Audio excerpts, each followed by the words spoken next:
ଆପଣଙ୍କ ପିଲାମାନଙ୍କର ବୁଦ୍ଧିର ବିକାଶ ହେଉନାହିଁ କି ବୁଦ୍ଧି ଅଛି ନିର୍ବୁଦ୍ଧିଆ ଭଳିଆ କାମ କରୁଛନ୍ତି। ବୁଦ୍ଧିହୀନତା ପାଇଁ ଗୋଟିଏ ସରଳ ପ୍ରତିକାର କରନ୍ତୁ। କୌଣସି କୃଷ୍ଣପକ୍ଷ ମଙ୍ଗଳବାର ଦିନ ସନ୍ଧ୍ୟା ସମୟରେ ଗୋଧୂଳି ଲଗ୍ନରେ ଏହି ପ୍ରତିକାରକୁ ଆପଣାନ୍ତୁ। ଆପଣଙ୍କ ଠାକୁର ଘରେ ଗୋଟିଏ ଲାଲ କପଡ଼ା ପକାନ୍ତୁ ଏବଂ ପଞ୍ଚମୁଖୀ ହନୁମାନଙ୍କର ଫଟୋ ରଖନ୍ତୁ।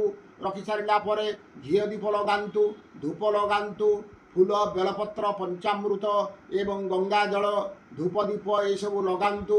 ଫଳମୂଳ ଭୋଗ ରଖନ୍ତୁ, ସଂକଳ୍ପ କରନ୍ତୁ ବୁଦ୍ଧି ପ୍ରାପ୍ତି ପାଇଁ। ତାପରେ ହନୁମାନଙ୍କର ଷୋଡ଼ଶୋପଚାର ପୂଜା କରନ୍ତୁ। ପଞ୍ଚାମୃତରେ ସ୍ନାନ, ଗଙ୍ଗା ଜଳରେ ସ୍ନାନ, ଚନ୍ଦନ ସିନ୍ଦୁର ଦିଅନ୍ତୁ, ଫୁଲ ବେଲପତ୍ର ଚଢ଼ାନ୍ତୁ ହନୁମାନଙ୍କ ମନ୍ତ୍ରରେ।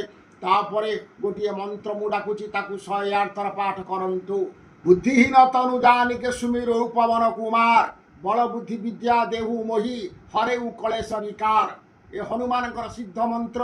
ଏହି ମନ୍ତ୍ରକୁ 108 ଥର ପାଠ କରନ୍ତୁ।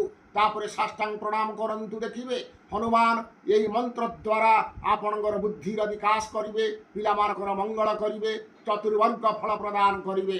ରହୁଛି ନମସ୍କାର। ଜୟ ଜଗନ୍ନାଥ, ଜୟ ମା କାମାକ୍ଷା।